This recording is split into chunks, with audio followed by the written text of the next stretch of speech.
Destruir direito constitucional, separei algumas questões aí, 15 questõezinhas aí. O material tá aqui no link, é só você baixar. Tá tudo certo? Tá dando para me ouvir? Beleza? Bora, meu povo! Massa, massa, massa. Não tá abrindo não o PDF? É só clicar no PDF que dá para abrir. Não abre? Não é possível um negócio desse. Eu acho que depois o curso bota para você. Quando abre o material da falha, beleza, beleza. Tá, eu vou tentar ver com o curso aqui, depois mandar um e-mail para lá e ele encaminha o material para quem não está conseguindo baixar. Tá? Vamos começar nossa aula, mas dá para abrir o material no computador? As questões, dá para abrir no computador? Tá tudo certo? Dá para ler na tela aqui inicial? Vamos embora? Seguinte, meu povo, ó, falando um pouquinho sobre direito constitucional. O que acontece? Eu tenho MPU chegando, tenho PRF chegando, eu tenho até Câmara Municipal de Aracaju chegando, tem alguns concursos importantes chegando. Qual é a ideia? A ideia é a gente tentar fazer a cada 2 semanas uma revisão de direito constitucional. A cada 2 semanas a gente para aqui, fala um pouquinho de direito constitucional com vocês e aí a gente vai falando sobre questões, enfim. Dando uma passada em todo o assunto. Eu até comecei com a turma da MP hoje, lá do curso Ciclo, qual o assunto que eu ia, né, bater de frente hoje, falar muito hoje. Hoje eu quero falar muito sobre a organização do Estado, mas é claro que eu vou falar sobre nacionalidade, eu vou falar sobre direitos políticos, vou falar um pouquinho sobre remédios constitucionais.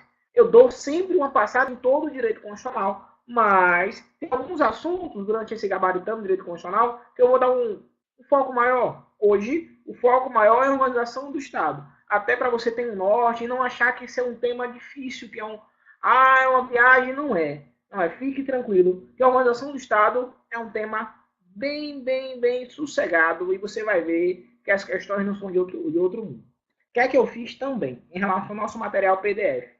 Todas as questões no material são 2018. Aliás, tem uma que é 2017.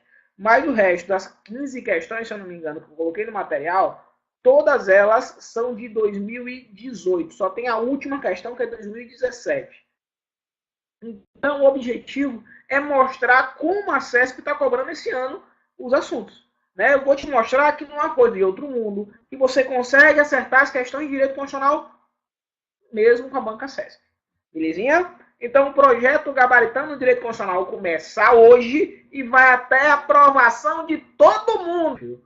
Vai começar a brincadeira. Para quem não me conhece, eu sou o professor André Lucas e vamos destruir juntos direito constitucional. Simbora começar esse negócio. Ó, primeira questão fala o seguinte: segundo a Constituição Federal, compete somente à União a proteção do patrimônio histórico, cultural, artístico, turístico e paisagístico. Meu filho, você pega essa questão em casa, você para e pensa e faz, caralho, olha, falando de competência, e aí, professor, para onde eu vou? Tenha fé, meu filho. Quando eu falo para você sobre competência, eu lembro de organização do Estado. E quando eu falo para você de organização do Estado, a primeira coisa que tem que lembrar quem são os entes políticos que compõem a organização do Estado. Lembra dos entes políticos? União, Estado, DF, municípios. Lembre que esses entes políticos eles possuem uma coisa chamada autonomia. E a República Federativa do Brasil ela possui soberania. Olha que desgraça. Começando a falar sobre a organização do Estado, lá do artigo 18 da Constituição Federal. Você tem que colocar na cabeça que os entes União, Estado, DF e municípios, eles possuem autonomia. E a República Federativa do Brasil ela possui soberania. Ainda começando a falar sobre a organização do Estado, eu lembro a você que a nossa forma de Estado é a federação. A forma de governo é a república. O sistema de governo é o presidencialismo e o regime de governo é o democrático. Galera, não tá me ouvindo? Ou tá me ouvindo? Tá ouvindo nada? Tá dando pra ouvir aí? Tá normal, né? Beleza, beleza. Pronto, continuando. Qualquer coisa é só falar que a gente para e vamos embora. Seguinte, falando sobre forma de Estado, federação, forma de governo, república, sistema de governo presidencialismo, sistema de governo presidencialista e o regime de governo é democrático. E aí, quando eu falo para você sobre organização do Estado, eu chego num tema chamado competências.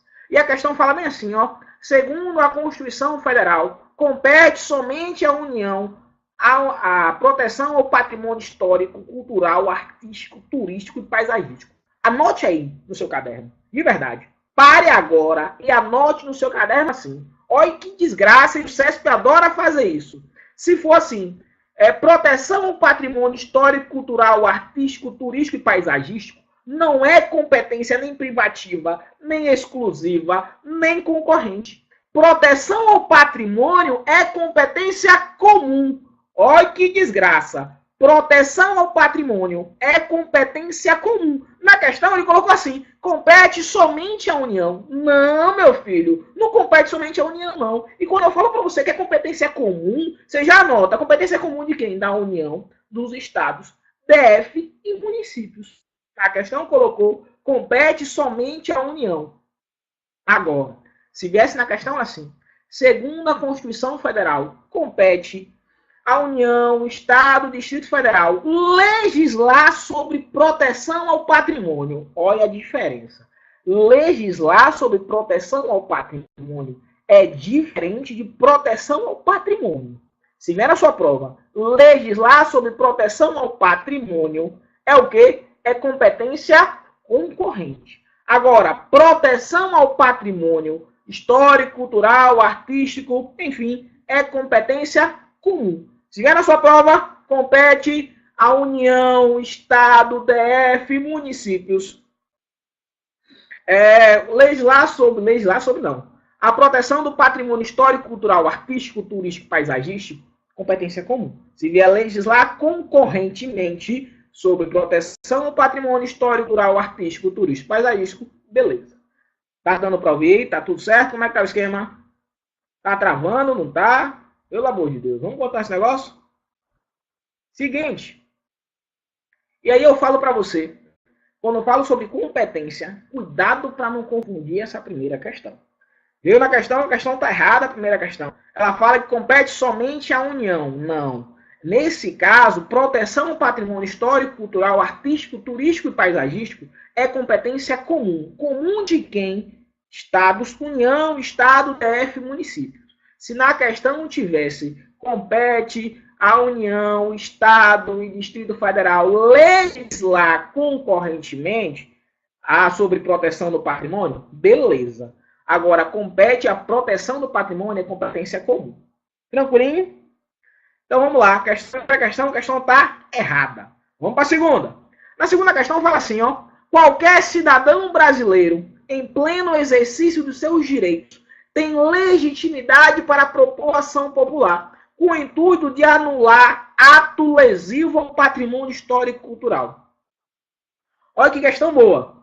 Segunda questão desse ano, ó, desse ano a questão. Ele fala bem assim, qualquer cidadão brasileiro, em pleno exercício dos seus direitos, tem legitimidade para propor ação popular, com o intuito de anular ato lesivo ao patrimônio histórico e cultural.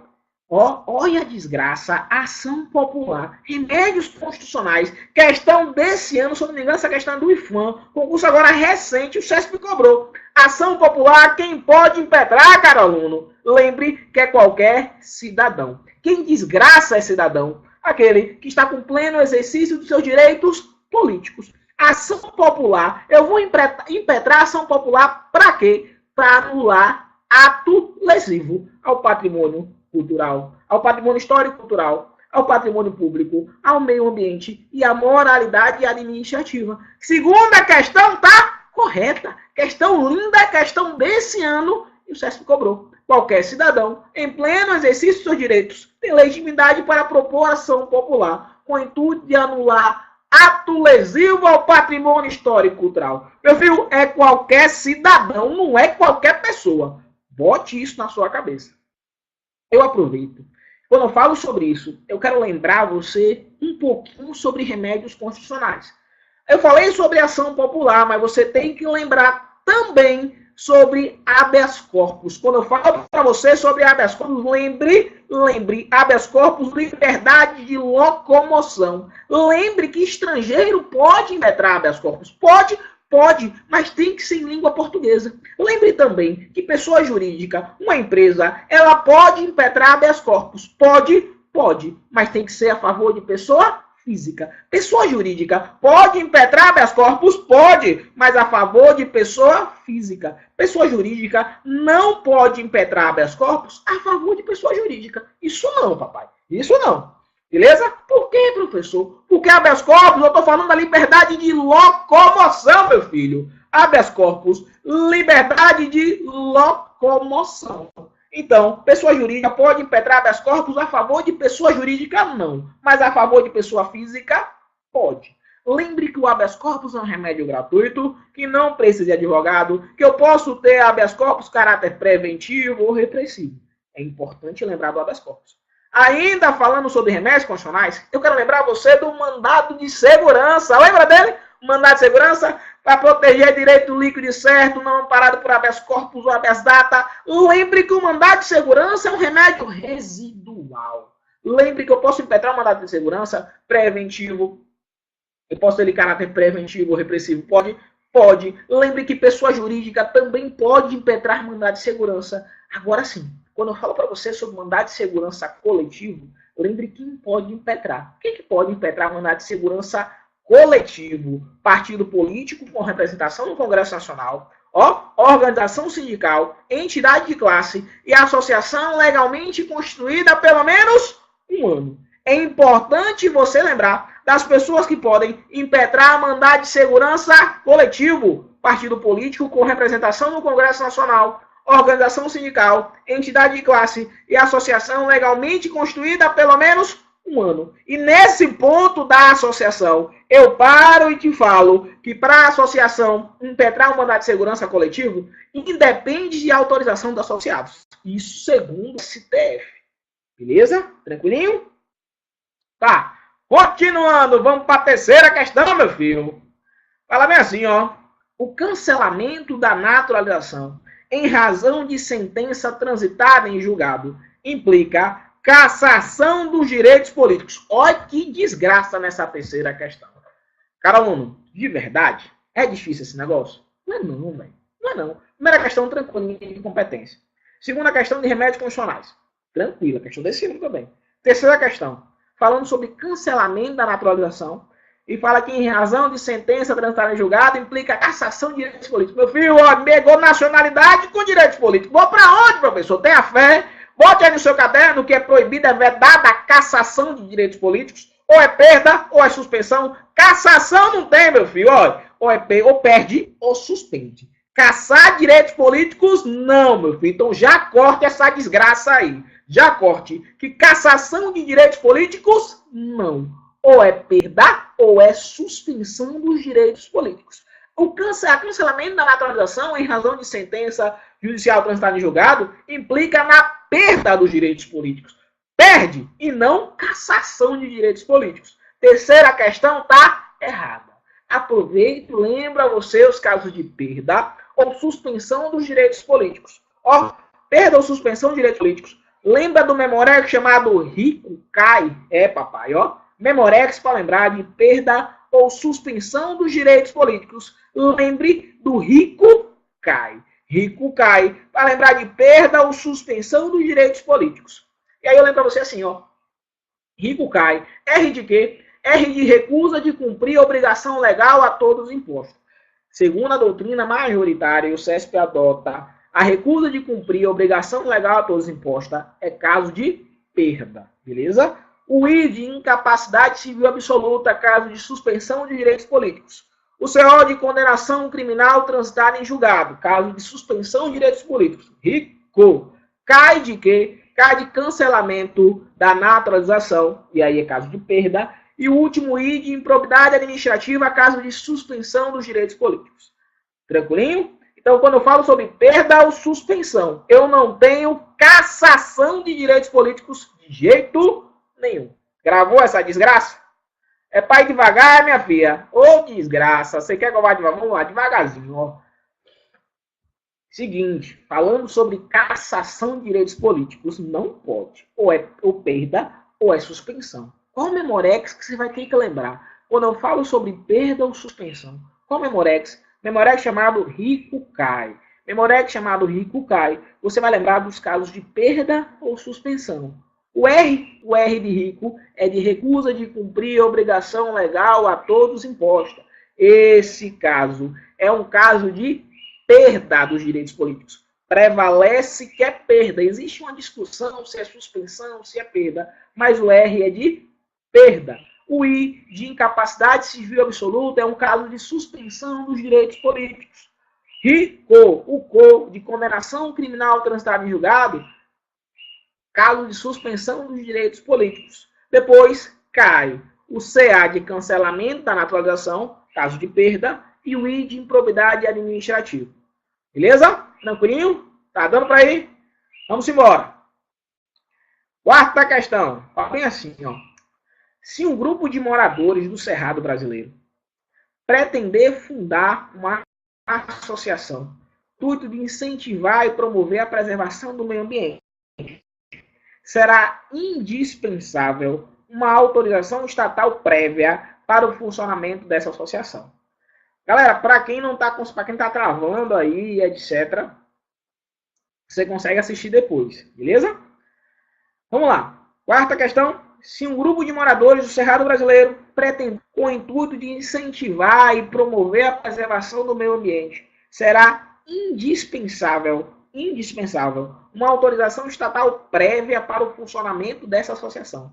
Olha que desgraça. Olha que questão, né? Querendo pegar no seu pé e falar que precisa de autorização para o funcionamento da associação. Meu filho, quando eu falo para você sobre a associação, lembre que é vedada a interferência estatal. Tem nada disso de autorização prévia para funcionamento da associação. Nada disso. É vedada a interferência estatal. Quando eu falo para você sobre a associação, você tem que botar na cabeça que é vedada a interferência estatal. Agora, para uma associação ter suas atividades suspensas, é necessário decisão judicial apenas. Para uma associação ter suas atividades dissolvidas, aí sim, decisão judicial transitada em julgado. Lembre também que é vedada a associação de caráter paramilitar. Tranquilinho?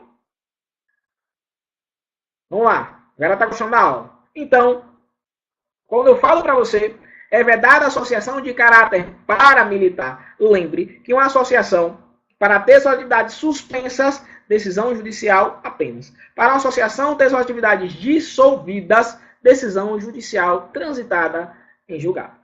E aí a questão fala assim, que será indispensável uma autorização estatal prévia para funcionamento dessa associação. Pelo amor de Deus, a autorização estatal é vedada a interferência estatal. A quarta questão está errada, papai. Errada. Vamos para a quinta.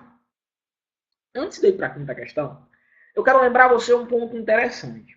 Quando eu falo sobre associação, lembre que eu posso ter associação de militares. Eu não posso, olha que desgraça, eu não posso ter associação de caráter paramilitar. Associação dos Guerrilheiros do Rio de Janeiro. Isso pode? Não pode. Agora, associação de militares, associação dos oficiais da Polícia Militar de Sergipe, associação dos praças da Polícia Militar de Sergipe, pode?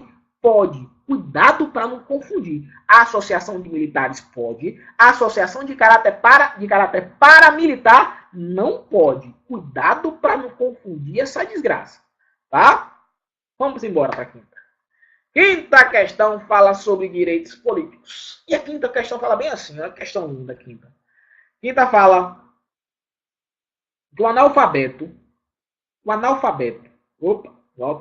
O analfabeto, ele não pode realizar o alistamento eleitoral. E por essa razão, também não pode concorrer a cargo eletivo. E agora, qual a ideia dessa quinta questão? O analfabeto não pode realizar o alistamento eleitoral e por essa razão também não pode concorrer a cargo eletivo.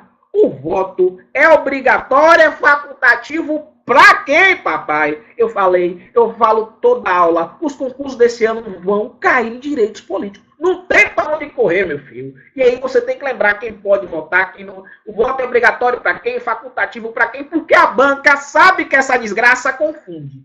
A banca sabe que essa desgraça confunde. Então, quando vier na sua prova assim, ó, o voto é obrigatório para quem, Maiores de 18, menores de 70. O voto é obrigatório para quem? Maiores de 18, menores de 70. O voto é facultativo para quem? Maiores de 16, menores de 18, maiores de 70 e analfabetos. Bote na sua cabeça que o analfabeto ele pode votar, mas não pode ser votado. O CESP botou isso aqui, ó. O analfabeto não pode realizar o alistamento eleitoral. Eu nem leio o resto, meu filho. Você tem que lembrar que o analfabeto ele pode votar, sim. Ele não pode ser votado, mas votar o analfabeto pode.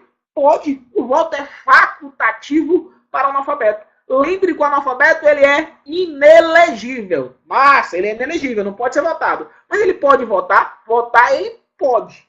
Gravou essa desgraça? Belezinha? Quinta questão tá errada. Vamos para a sexta? Ah, só para lembrando, o voto é proibido para quem? Menores de 16, estrangeiros e conscritos. Tá? O voto é proibido para quem? Menores de 16, estrangeiros e conscritos. Tranquilinho? Vamos embora? Vamos lá para a sexta questão. Sexta questão fala bem assim, ó. As atuais terras indígenas demarcadas, deixa eu dar uma aproximada aqui. Sexta questão. As atuais terras indígenas demarcadas e localizadas no estado do Maranhão são bens públicos federais. E agora, papai, as terras tradicionalmente ocupadas pelos índios é de quem, filho? De quem é? É da União. É, meu filho. Grava essa desgraça. Terras tradicionalmente ocupadas pelos índios pertencem à União. Não é do índio, não é do Estado. Grava essa desgraça. Que as terras tradicionalmente ocupadas pelos índios pertencem à União. Agora, as terras tradicionalmente ocupadas pelos povos quilombolas pertencem ao próprio remanescente da comunidade quilombola que ocupa essas terras.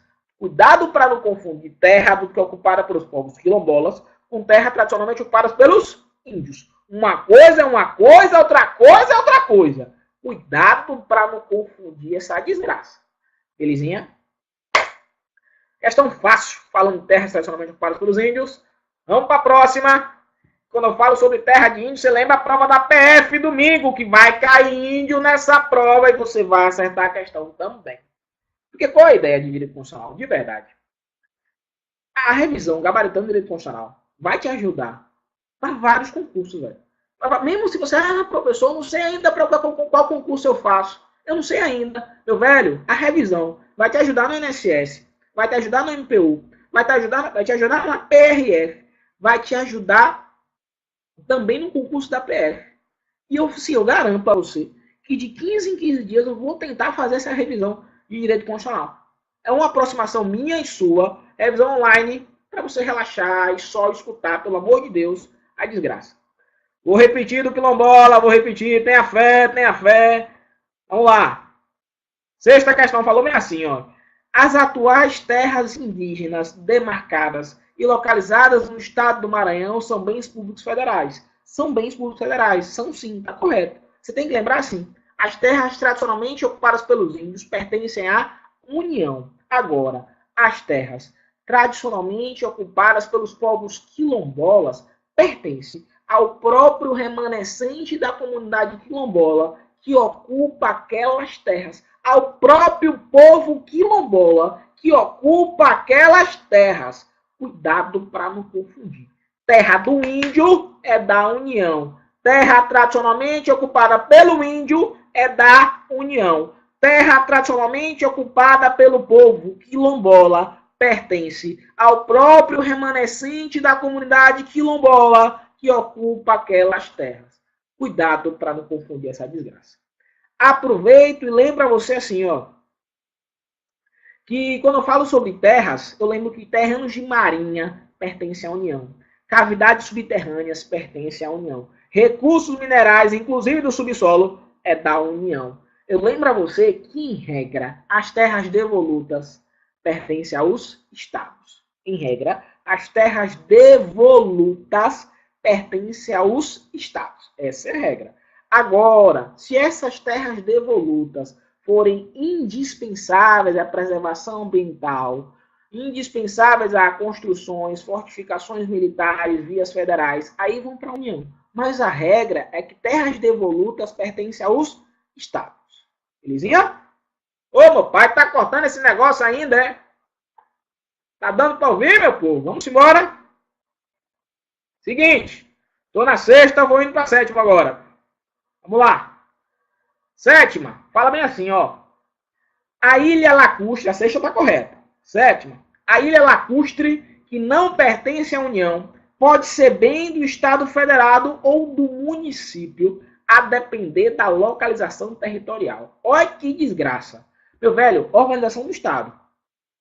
E aí tá falando sobre ilhas. E quem são as ilhas lacustres? Lacustres e fluviais. Ó, ele botou assim, a ilha lacustre, que não pertence à União, ela pode ser bem do Estado ou do município. Botou ou do município, você passa uma régua aí. Município não, meu filho. A regra, de verdade, quando fala sobre ilhas fluviais e lacustres, a regra é que essas ilhas são dos estados.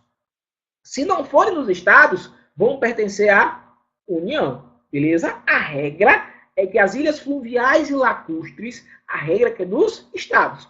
Se não forem dos estados, aí sim vão pertencer à União. A questão voltou assim. A ilha lacustre, que não pertence à União, beleza. Pode ser bem do estado? Do estado pode. Ou do município? Município não, meu filho. Corta essa desgraça aí. Município, não. Tranquilinho? Vamos para a oitava. Mais uma questão de organização. Continuando. Vamos lá. As águas superficiais maranhenses são bens da União. São bens dos estados. Ele botou aqui na questão. Oitava questão. As águas superficiais maranhenses são bens do estado, ainda que na forma da lei sejam decorrentes de obras da União. Olha que desgraça. As águas superficiais, subterrâneas, fluentes, emergentes ou em depósito, a regra é que são bens dos estados, salvo se decorrerem de obras da União. Aí ele botou assim, ainda que na forma da lei sejam decorrentes de obras da União. Não. Se forem decorrentes de obras da União, pertence à União, meu filho. Ah, professor, as águas superficiais, subterrâneas, fluentes e emergentes, se forem decorrentes de obra da União, é de quem, meu filho? Pelo amor de Deus, caiu essa desgraça e teve gente que errou. As águas superficiais, subterrâneas, fluentes e emergentes ou em depósito pertencem aos estados. Agora, se elas forem decorrentes de obras da União, pertencem à União. A questão falou assim, ainda que na forma da lei sejam decorrentes de obras da União, não, a oitava questão está errada. A questão está errada. Continuando. Está agora subindo mais. Volta. Nona. O rio que banha os estados do Maranhão e do Piauí. É para repetir a oitava? Vamos repetir essa oitava questão. Beleza, já entendi. Repetindo a oitava questão. Falou bem assim a oitava, ó. As águas superficiais maranhenses são bens do Estado, ainda que, na forma da lei, sejam decorrentes de obras da União. Olha que desgraça. As águas superficiais maranhenses são bens dos Estados? Em regra, bote na sua cabeça, que em regra, as águas superficiais, subterrâneas, fluentes, emergentes ou em depósito, em regra, são bens dos Estados. Agora, se elas forem decorrentes de obras da União, são de quem? São da União. Se forem decorrentes de obra da União, são da União. A questão colocou, ainda que na forma da lei seja decorrente de obra da União. Não, meu filho. Se elas forem decorrentes de obra da União, essas águas superficiais são da União. Beleza? E botou esse ainda que, matou a questão, oitava está errada. Nona questão. Ela bem assim, ó. O rio que banha os estados do Maranhão e do Piauí é um bem da União. Questão boa. Uma questão boa, eu sempre falo em sala assim, olha, para você lembrar de quem é o rio que banha esse estado ou outro estado, você tem que pensar assim. Pensa no Rio São Francisco, que nasce lá na Serra da Canastra, que acaba aqui em Sergipe, lá em Brejo Grande. Pensa no Rio São Francisco. De quem é o Rio São Francisco? É de quem? O Rio São Francisco passa por Minas Gerais, Bahia, Alagoas, Sergipe. De quem é o Rio São Francisco? É da União. Você tem que botar na cabeça que o rio que banha mais de um estado pertence à União. O rio que banha mais de um estado pertence à União. Assim você não erra mais. A nona questão botou assim, ó, o rio que banha os estados do Maranhão e do Piauí é um bem da União. Meu filho. Se ele banha mais de um estado, é de quem? É metade de um, metade do outro? Né? Não, meu filho, pelo amor de Deus. Se o rio banha mais de um estado, é da União. Bote isso na sua cabeça. Tranquilinho. Tranquilinho sobre rio. Tranquilinho sobre bens. Continua, meu filho. Vamos para a 10ª.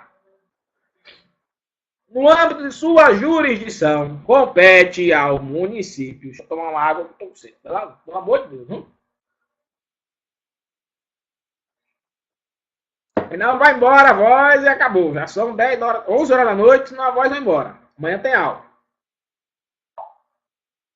Simbora. 10ª questão. No âmbito de sua jurisdição, compete ao município, né? Cadê ela? Compete ao município a fixação do horário de funcionamento de estabelecimentos comerciais, uma vez que se trata de assunto de interesse local. E agora, meu filho, para onde eu vou?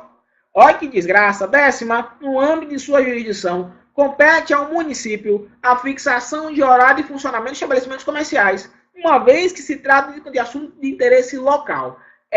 Vê na sua prova assim, assunto de interesse local. Falou sobre horário de funcionamento de estabelecimentos comerciais.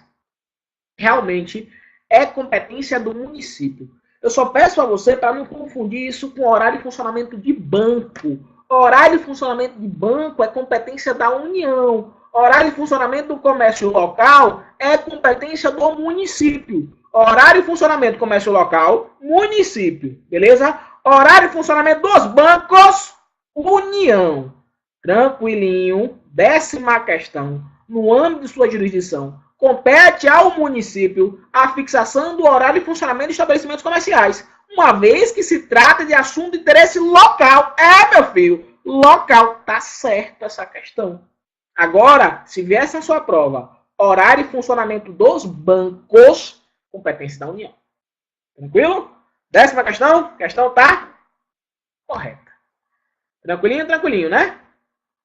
Vamos para 11. Falando sobre a 11, fala bem assim. Conforme o entendimento do Supremo Tribunal Federal, o brasileiro nato que tiver perdido a sua nacionalidade poderá ser extraditado. Questão desse ano, baseado naquele caso lá da mulher que casou com o americano. O CESP cobrou, meu filho. Olha que desgraça. O CESP é assim. Teve um julgado do STF, o CESP pega e coloca na questão para ver se você está sabendo da jurisprudência. E aí você vai acertar. Porque assim, olha que questão boa. Conforme o entendimento do Supremo Tribunal Federal, o brasileiro nato que tiver perdido a sua nacionalidade, ele poderá ser extraditado? Aí eu paro e te explico assim. Quando eu falo sobre nacionalidade, o brasileiro nato, ele pode perder a sua nacionalidade? Pode. Pode quando? Quando ele adquirir outra nacionalidade voluntariamente, ele perde a sua nacionalidade. O brasileiro nato, quando adquire outra nacionalidade voluntariamente, ele perde. Beleza? Então, o brasileiro nato, em regra, extradição passiva de brasileiro nato não pode. Mas ele adquiriu outra nacionalidade voluntariamente. Se ele adquiriu outra nacionalidade voluntariamente, ele perdeu a dele. E aí, ele pode ser extraditado? Pode, porque ele não é mais brasileiro nato. Porque ele perdeu a nacionalidade brasileira. Então, ó a questão 11. Conforme o entendimento do Supremo Tribunal Federal, o brasileiro nato que tiver perdido a sua nacionalidade poderá ser extraditado? Pode. Ele não é mais nato. Pode ser extraditado? Pode, meu filho. Pode. Tranquilinho?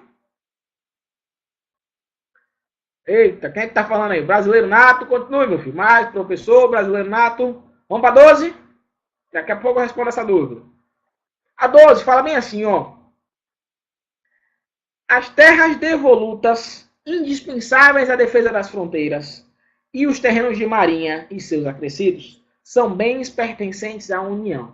A 12 está correta. A 12 fala bem assim. As terras devolutas, indispensáveis à defesa das fronteiras, e os terrenos de marinha e seus acrescidos, são bens pertencentes à União. É isso que tem que botar na cabeça. Em regra, as terras devolutas seriam dos estados. Essa é a regra. Em regra, as terras devolutas seriam dos estados. Agora, se essas terras devolutas forem indispensáveis à defesa das fronteiras, indispensáveis à preservação ambiental, indispensáveis a construções, fortificações militares, vão pertencer à União, a questão colocou as terras devolutas, indispensáveis à defesa das fronteiras, e os terrenos de marinha. Agora, meu velho, terreno de marinha é de quem? É da União. Tranquilinho a 12, a questão tá correta. Deixa eu ver agora a dúvida de brasileiro. Falou bem assim, ó. Professor, pode ser extraditado em caso de crime contra a humanidade? Ô desgraça, de onde você tá tirando isso, meu filho? Pelo amor de Deus. Não confunda com extradição com entrega ao TPI. Pelo amor de Deus, vamos devagar com o santo com andar de barro. Né? Não viaje. Estou falando de extradição. Não estou falando de entrega ao TPI. Tranquilo? Então, ó, extradição é uma coisa, a entrega ao TPI é outra coisa. Não viaje. Beleza? Vamos embora? Aí outra pergunta aqui. O brasileiro, enquanto nato, não pode ser extraditado em hipótese alguma. O brasileiro nato, realmente. Extradição passiva de brasileiro nato, nunca, nunca, nunca, nunca. A não ser que o brasileiro nato tenha perdido a sua nacionalidade. Aí eu posso ter extradição passiva de brasileiro nato. Beleza? Tranquilinho? Vamos embora agora. A 12 tá correta. Vamos para 13. A 13. Os rios que banhem mais de um estado e que sejam provenientes de outros países são considerados bens da União. A gente já comentou sobre esse assunto. Caiu de novo esse ano. Então, cuidado com essa desgraça.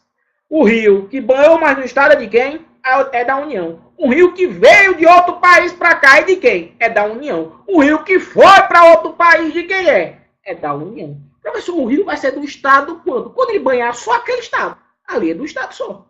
Tranquilo? Agora, se um rio, né, vier de outro país ou for para outro país ou banhar mais de um estado, de quem é? É da União. Beleza? Questão 13, a gente já comentou sobre esse assunto, caiu de novo esse ano. O CESP cobrou. Então, cuidado com essa desgraça. Olho nele, olho nela. E tá correta essa 13 também. Vamos para 14? 14. No âmbito da organização político-administrativa do Estado, apenas a União, os estados e o DF são considerados entes autônomos. Meu filho, olha, apenas a União, Estado e DF são considerados entes autônomos, só eles e os municípios. São autônomos não, é? São, meu filho. Anota aí que apenas não. Anote que são entes autônomos, União, Estado, DF e municípios. Eles são autônomos, tá? Quem é que tem a soberania? A República Federativa do Brasil. A República Federativa do Brasil, ela possui soberania e os entes possuem autonomia. Eu aproveito, puxo uma setinha aí no seu caderno e escreva que a forma federativa de Estado ela é uma cláusula pétrea.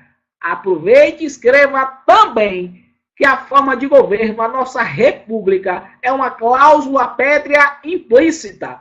Outro ponto interessante. Professor, o que desgraça é uma cláusula pétrea? São normas que eu não posso restringir, que eu não posso limitar, que eu não posso abolir. Então escreva isso no seu caderno. Tranquilinho? Forma federativa de Estado é uma cláusula pétrea. A nossa forma de governo, a república, ela é uma cláusula pétrea implícita. O sistema de governo brasileiro, o presidencialismo, não é cláusula pétrea. Eu posso alterar. Tranquilo? Vamos para 15? Seguinte, meu filho. Ó, cadê ela? O brasileiro nato, tendo perdido a sua nacionalidade brasileira, em razão da aquisição de outra nacionalidade, readquiri-la mediante o aderimento dos requisitos necessários, ele terá status de brasileiro naturalizado. Olha a 15, mais uma questão de nacionalidade. A 15. Fala bem assim, o brasileiro nato, que perdeu a nacionalidade brasileira, ele perdeu. Em razão de adquirir outra. Ele adquiriu outra voluntariamente e perdeu. Só que depois de um tempo, ele quis se tornar brasileiro de novo. Pode. Ele pode readquirir a nacionalidade brasileira. Só que se ele voltar a ser brasileiro novamente, ele vai voltar com o status de brasileiro nato ou de naturalizado? O CESP, ele adota a posição de José Afonso da Silva. Se o cara perdeu a nacionalidade brasileira, ele era nato, perdeu a nacionalidade brasileira porque adquiriu outra voluntariamente. Perdeu a brasileira porque adquiriu outra voluntariamente. Massa. Depois ele quis se tornar brasileiro novamente. Ele volta como brasileiro com status de brasileiro nato, e não um status de brasileiro naturalizado. CESP adota a posição de José Afonso da Silva. Ele botou na questão que ele volta com o status de brasileiro naturalizado. Você dá um corte esse naturalizado e deixa nato. Belezinha? Tranquilinho esse negócio? Vamos falar alguns pontos interessantes ainda. Ainda estou com gás para falar ainda sobre alguns pontos de direito constitucional. As questões acabou às 15, deixa eu ver. Acabou todas as questões? Deixa eu olhar aqui, para ver se foi tudo.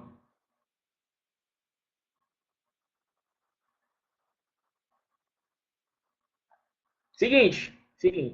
Tem alguns pontos de direito constitucional que eu ainda quero comentar, que são interessantes para a sua prova. Eu quero lembrar você sobre direitos sociais, tá? Quando eu falo para você sobre direitos sociais, até para quem tem prova da PF domingo, né? E aí eu lembro a você o seguinte, ó, direitos sociais, lembre que a regra da idade para trabalhar, é que de quantos anos? 16. Só que se o trabalho for perigoso, noturno, insalubre, é só com 18. É importante você lembrar que na condição de aprendiz, a partir de 14 anos, idade para trabalhar, direitos sociais, é importante você lembrar da regra 16. Se o trabalho for perigoso, noturno ou insalubre, só com 18. Na condição de aprendiz, a partir de 14. Lembre também do adicional de hora extra, é no mínimo 50% a mais que a hora normal do trabalho. Lembre que a folga é preferencialmente aos domingos. Licença maternidade, 120 dias. Lembre de assistência às crianças em creches e pré-escolas até 5 anos. Beleza? Vamos lá. Dúvidas? Mais um aqui. Professor, sobre cláusulas pétreas. É verdade que a característica de igual do voto é cláusula pétrea? Desculpe, eu não vou falar porque eu estava exatamente... tem parte da doutrina que fala da característica igual do voto como cláusula pétrea. Tem parte da doutrina que fala sobre isso, sim. Belezinha? Vou falar sobre a quinta. Sou da quinta agora. Os direitos e garantias individuais são cláusulas pétreas. Está expresso lá no artigo 60, parágrafo 4. Quinta questão falou bem assim, ó. O analfabeto não pode realizar alistamento eleitoral. O analfabeto não pode, o voto do analfabeto é facultativo. Ele pode sim realizar alistamento eleitoral. Beleza? Ele pode votar, mas não pode ser votado. Se licença paternidade, professor, na Constituição Federal, lá no ADCT, falava de 5 dias. Certo? Eu sei que mudou segundo a CLT, mas na Constituição Federal fala de 5 dias lá no ADCT. Se na sua prova cai direito do trabalho, você se preocupa com a CLT. Se a sua prova não cai direito do trabalho, se preocupa com a Constituição Federal. Não viaje, meu filho. E aí eu deixei até uma frasinha no material. De verdade. Pra gente finalizar a aula de hoje. Ninguém faz cadeado sem chave. Do mesmo modo que Deus não dá problema sem solução. Eu sei que a vida de concurseiro é puxada. Eu sei que essa vida de estudante é puxada. Tô aqui, de verdade, para te ajudar. Para te falar que é possível ser aprovado. É só você continuar acreditando no seu sonho, montar o seu caderno, revisar, estudar. Isso ninguém tira de você. Se você tiver força de vontade para estudar, tiver disciplina, tiver sonho, isso ninguém tira de você. Acredite no seu sonho, que no final dá certo. Não é possível que o cara lá de cima não tá olhando para você. Ele tá, meu filho. E todo esforço vale a pena. Eu sou a prova viva disso. E tô aqui para segurar na sua mão e para você gabaritar essa desgraça. Beleza? Muito obrigado pela aula de hoje. O Gabaritano Constitucional continua até a aprovação de todos vocês. Tamo junto. Valeu. Um abraço.